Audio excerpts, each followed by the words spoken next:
미연준의 FOMC는 미국의 기준금리를 결정한다거나 아니면 양적 긴축 또는 완화, 이렇게 미 국채를 매수 매도해서 시중의 유동성을 공급하거나 축소한다든가 이런 통화정책을 결정하죠.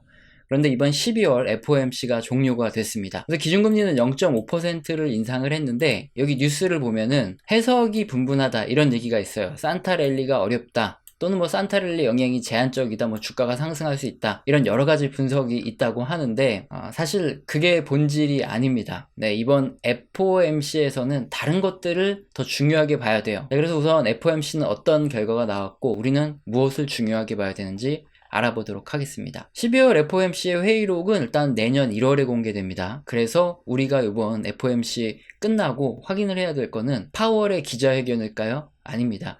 경제 전망 자료가 공개되는데 이걸 유심히 봐야 돼요.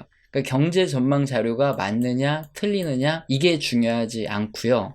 FOMC의 위원들은 연방은행의 총재들로 많이 구성되어 있죠. 경제 상황을 종합적으로 조사해서 판단을 합니다. 그래서 자기 지역구의 내용을 확인을 하고, 이걸 베이지북이라는 걸 통해서 미리 좀 공개를 하고 나서 그 다음에 FOMC 회의에 들어가는데, 이때 금리에 대한 투표를, 자기 지역구의 내용을 조사한 걸 바탕으로 금리 투표를 하겠죠. 그래서 미국의 경제를 뭐 그나마 제일 객관적으로 판단하고 있는 분들이고, 그리고 이분들의 심리에 따라서 어떻게 보면 그 지역구의 심리가 결정된다, 이걸 볼 수 있기 때문에 우리는 경제 전망 자료를 통해서 미국 그 각 지역구마다의 사람들의 전체적인 심리가 어떻게 흘러가는지 이걸 확인할 수 있다, 이겁니다. 이걸 중점적으로 보도록 할게요. 자, 먼저 그림은 미 연준 위원들이 FOMC에서 예상한 미국의 실질 GDP 성장률이라고 합니다. 실질 GDP 성장률은 다른 말로 하면은 경제 성장률이에요. FOMC 위원들이 가장 적게 2023년 예상한 수치는 마이너스 0.5. 이건 뭐 경기 침체가 온다 예상하는 사람도 있는 거고, 아니다, 뭐 1%까지 이 정도는 성장한다, 이렇게 예상하는 분이 있다. 이 갭을 말하는 거예요. 그래서 올해 9월에도 경제 전망 자료가 발표됐었는데 그게 이번 12월과 얼마나 차이가 나냐, 이걸 우선 보면 좋아요.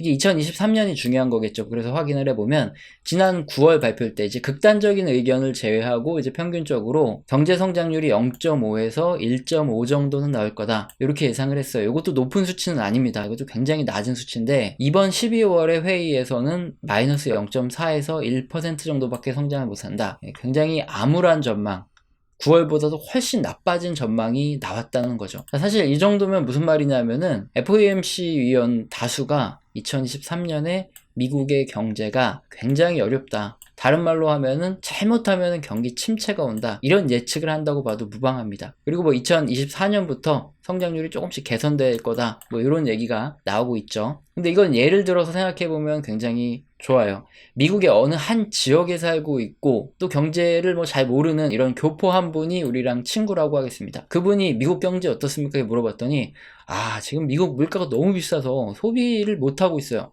그래서 뭐 억지로 소비가 줄어드는 겁니다. 그럼에도 불구하고 금리는 계속 올라가고 점점 상황은 악화되고 있어요. 내년 굉장히 어려울 겁니다, 이런 말을 전에 들었다고 하겠습니다. 이게 미국 전역의 이야기도 아니고 어느 한 지역에 살고 있는 분의 이야기고 경제를 모르는 비전문가예요. 그럼에도 불구하고 우리가 이런 얘기를 들었을 때 어떤 반응이 나오죠? 이거 미국 경기 침체 오겠네, 이런 걱정이 들 수밖에 없습니다. 하물며 미 연방 은행들 각 지역구를 또 조사하고 이걸 가지고 발표까지 한 총재들이 그런 의견을 낸다 하면 우리는 어떻게 받아들여야 되죠? 여기 그림에서 검은 게 뭐냐, 미국의 GDP 성장률입니다. 그리고 빨간색이 뭐냐, 미국 주식시장의 전년 대비 주가 상승률이에요. 이 두 가지를 비교해보면 장기적으로 차트를 늘려봐도 아주 똑같이 움직입니다. 물론 주식시장이 약간 더 빠르게 움직이죠. 선행하는 특성이 있으니까. 하지만 전체적인 흐름은 거의 유사합니다. 왜 이렇게 움직일까요? 주식시장은 국가경제와 함께 움직이기 때문이죠. 국가경제가 다 망가져요. 굉장히 나쁜데 주식시장만 계속 주구장창 호황을 갈 수 있나요? 금방 따라서 폭락하겠죠. 다음으로 경제가 호황이에요. 그런데 주식시장이 계속 안 오를 수 있나요? 아니죠. 먼저 오르겠죠. 이것 때문에 주식시장과 GDP 성장률이 함께 움직이고 있는데, 이렇게 암울하게 2023년 전망을 내놨다. FOMC 위원들이 보기에도 내년 미국 경기 침체가 올 수 있고 따라서 주식시장도 좋을 수가 없다. 경제는 심리라는 부분. 이게 바로 GDP 성장률 전망에 나타난 지금 미국의 심리. 그리고 다수의 예상치이기 때문에 이 부분 우리가 기억해야 될 것 같고요. 다음으로 미국의 실업률 전망치 보겠습니다. 자, 이게 이번 12월 참석한 위원들은 2023년에 4%가 될 수도 있다, 또는 5.3%로 엄청 높아질 수도 있다, 이렇게 다양한 의견을 냈는데요. 역시 지난 9월과 비교를 해보면 실업률과 같은 경우에 2023년에 4.1에서 4.5 정도로 그래도 조금 적당히 오르겠다, 물론 높게 오르는 거긴 하지만 예상을 했는데, 이번 12월에는 4.4에서 4.7%까지 조금 더 많이 올라간다, 이렇게 예측을 했어요. 이게 무슨 의미가 있을까요? 갑자기 2023년에 실업률이 치솟는다, 이렇게 전망한 것의 의미가 뭘까요? 현재 3.5% 수준으로 최저 실업률이에요. 그런데 2023년에 만약에 정말 예측처럼 4.4에서 4.7% 정도로 실업률이 치솟는다는 말은 약 한 1% 이상 실업률이 치솟는다는 거거든요. 근데 여기 차트를 보시면은 역사적으로 실업률이 이렇게 저점에서 1% 이상 치솟는 이런 구간들에는 1990년에 경기 침체, 2001년 침체, 2008년 금융위기 침체 등 이렇게 저점 수준에 있다, 그게 뚝 떨어지죠, 경기 호황에서. 그래서 실업률이 저점에 있다가 1% 이상 치솟으면 여지없이 경기 침체가 다 왔습니다. 코로나 때도 그렇고요. 그럼 이번에도 3.5% 최소에 머물고 있는데, 여기서 만약에 1% 이상 내년에 치솟는다, 이거는 경기 침체가 올 확률이 아주 높다, 이것도 미연준 위원들이 경고를 해주고 있는 거죠. 그래서 실업률 전망치에서도 FOMC 위원들은 내년에 경기 침체를 어느 정도 시사하고 있다, 이 부분 이게 반드시 우리가 기억을 해야 되는 이런 팩트고요. 자, 그리고 물가 전망을 보겠습니다. 역시 12월에 내년 2023년에 2.6에서 4.1 정도까지도 올 수 있다, 이렇게 다양한 의견이 있는데, 역시 9월과 한번 비교를 해 볼게요. 그러니까 PCE 인플레이션입니다. 2023년에 9월에는 2.6에서 3.5% 정도 수준으로 올라갈 거다, 이렇게 예상을 했는데, 지금 12월에는 평균적으로 극단적인 의견을 절사하고 2.9에서 한 3.5% 정도로 내년에 인플레이션이 올라갈 거다, 이렇게 보고 있어요. 특히 올해 전망치도 보면은 9월에는 5.3에서 5.7이었는데 지금 12월에 5.6에서 5.8로 더 높아졌죠. 이 말은 뭡니까? FOMC 위원들은 전반적으로 인플레이션이 좀 더 그 시장 전문가들이라든가 그동안의 예상과 다르게 좀 더 높게 올라갈 것이다, 이렇게 예상을 하고 있다는 거예요.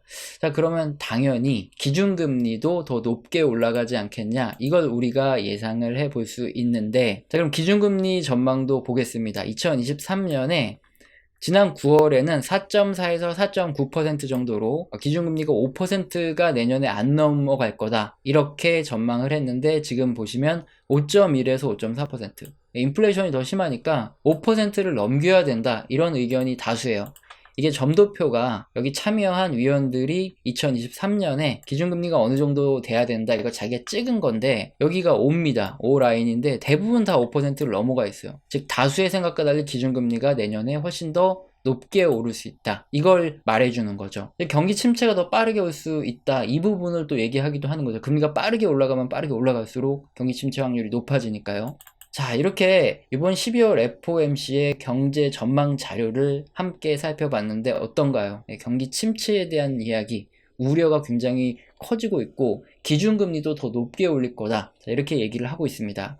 자, 그러면 여기서 중요한 거, FOMC 경제 전망 자료가 맞을까 틀릴까, 우리가 이거를 보고 있나요? 얘네들은 틀릴 수도 있습니다. 왜냐하면 2021년까지만 해도 인플레이션이 심하지 않을 거다, 그래서 기준금리를 천천히 올려야 된다, 이런 얘기를 했었기 때문이에요. 그래서 이 FOMC 경제 전망 자료 자체가 맞냐 틀리냐, 이거는 아무 의미가 없어요. 가장 중요한 건 뭐라고 말씀드렸죠? 심리를 읽어라는 거예요. 경제는 심리입니다. 만약에 이번 FOMC 위원들이 다수가 내년에 경기 침체가 온다, 이렇게 얘기한 분들이 꽤 많았다는 거고, 그 지역구를 조사했더니 꽤 많았다는 건데, 다수가 경기 침체가 온다고 얘기하면 어떻게 되겠습니까? 가계는 불황을 대비해요. 그래서 저축을 늘리죠, 우리들도. 그리고 소비도 줄일 수밖에 없습니다. 그럼 기업들은 어떻게 하나요? 불황이 온다, 경기 침체가 온다 그러면 현금을 비축하죠. 보릿고개를 넘어야 되니까. 투자도 안 하고 당연히 채용도 감소시키면서 경기 침체가 점점 심각해지고 현실화가 됩니다. 그렇게 다수가 경기 침체를 우려하는 심리가 확산이 되면 실제 경기 침체가 올 확률이 아주 높아지는데, 2007년 10월, 11월 이때를 고점으로 주식시장이 떨어지기 시작했어요. 금융위기 당시에. 그때도 보면은 미국인들의 46% 정도가 내년 2008년에 경기 침체가 온다, 이런 응답을 보인 때가 바로 2007년 11월이었거든요. 자, 마찬가지입니다. 이렇게 연준 위원들마저도 경기 침체를 우려하고 있어요. 2023년에 터진다. 그럼 다수 사람들이 경기 침체를 우려할 수 있죠. 이런 내용들을 보면. 다수가 경기 침체에 대한 얘기를 점점 하고 있는 이런 판국이라면, 자, 그럼 우리들은 어떻게 해야 되겠습니까? 당연히 2023년에 경기 침체가 올 가능성이 꽤 있다. 이걸 예상하고 대비를 하는 자세 필요하겠죠. 오늘은 12월 FOMC 경제 전망 자료를 살펴봤고, 가장 중요한 심리 부분을 확인을 해봤고요. 경기 침체 가능성에 대해서 생각을 해봤습니다. 자, 우리 채널에서는 영상 시청하시고 도움되셔서 후원 주시는 분들이 계십니다. 제가 너무 감사하기 때문에 감사합니다라고 말로만 때우지 않아요. 한 달 교육을 진행 중에 있고 제가 매주 진행하고 있습니다. 영상 하단의 설명란 읽어보시고요. 해당되시면 꼭 메일 주시길 바랍니다. 오늘 영상도 마음에 드셨다면 구독과 좋아요는 꼭 눌러주시고 지속적인 시청 부탁드립니다. 감사합니다.